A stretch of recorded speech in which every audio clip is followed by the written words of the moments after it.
আসসালামু আলাইকুম। এখানে আমি আটা নিয়ে নিছি, হালকা পরিমাণ লবণ দিলাম,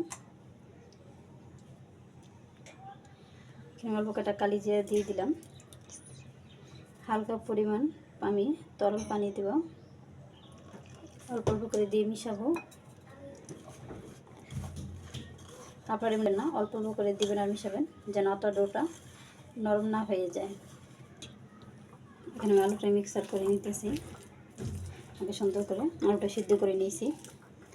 আশা করি যে যেখানে বসে দেখতেছেন সবাই ভালো আছেন, সুস্থ আছেন।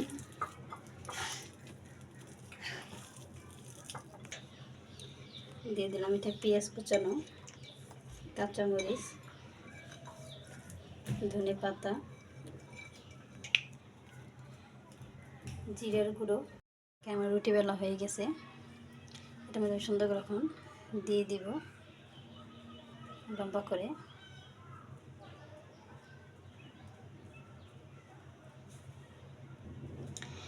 দেখেন এটাকে আমি এভাবে দিয়ে সুন্দর করে বলটিয়ে নিব।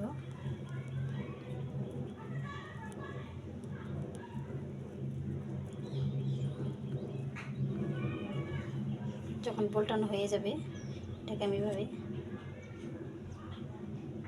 করে সুন্দর করে কেটে নেব। দেখেন আমার কাটা হয়ে গেছে, এটা সুন্দর করে এভাবে করে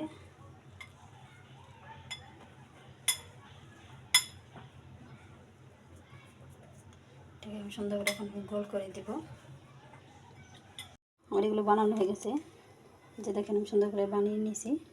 এখন এগুলোকে আমি তেল দিয়ে ভেজে নেব, সেটা আপনাদের দেখিয়ে দিতেছি। আমি যেভাবে করছি আপনাদের আশা করি সম্পূর্ণ দেখেছি, সেগুলি সবারই ভালো লাগবে।